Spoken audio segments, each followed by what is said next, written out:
Cinema ছেড়ে শাকসবজি চাষ করতে চান মিষ্টি জান্নাত। ঢাকায় সিনেমার আলোচিত নায়িকা মিষ্টি জান্নাত।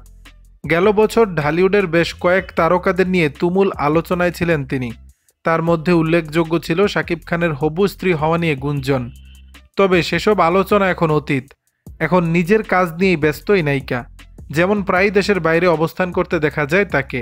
বিশেষ করে নায়িকার সবচেয়ে বেশি আসা যাওয়া দুবাইতে। সেখানে রয়েছে তার নানান ব্যবসা।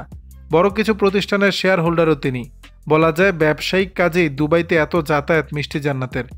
কিন্তু এত কিছুর মাঝেও সেই ঘুরে ফিরে চলে আসে মিষ্টি জান্নাতের রঙিন দুনিয়ার প্রসঙ্গ। নায়িকা যেহেতু অনেকটা সময় ধরে শোবিজ থেকে দূরে, তাই প্রশ্ন ছিল এবার সিনেমায় ফেরা নিয়ে। সদ্যই একটা ভিডিওতে সাক্ষাৎকারে অকপটে সব জানালেন এই ঢালিউড নায়িকা। সিনেমায় ফেরা প্রসঙ্গে মিষ্টি জান্নাত বললেন, আমি সিনেমা করতে চাই, আরও ভালো কাজ করতে চাই, 4-5 বছর থাকতে চাই, এরপর কাজ ছেড়ে দেব কিনা জানি না। তবে এমন একটি জায়গায় চলে যেতে চাই, যেমন পাহাড়ে গিয়ে চাষাবাদ করব, কৃষক হয়ে যাব, সেখানে শাকসবজি চাষ করব, তখন আমি বলবো আমার পদবি ডাক্তার থেকে কৃষক হয়ে গেছে।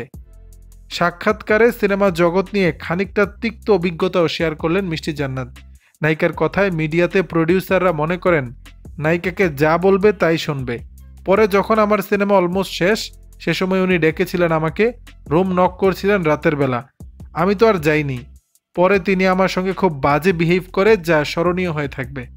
উল্লেখ্য, 2014 সালে লাভ স্টেশন সিনেমার মাধ্যমে রূপালী পর্দার ক্যারিয়ার শুরু করেন মিষ্টি জান্নাত। এরপর নিয়মিত কাজ করেছেন সিনেমায়। নায়িকা পরিচয়ের পাশাপাশি তার পরিচয় একজন চিকিৎসকও। দর্শক, বিষয়টি নিয়ে আপনাদের মতামত জানাবেন নিচের কমেন্ট বক্সে।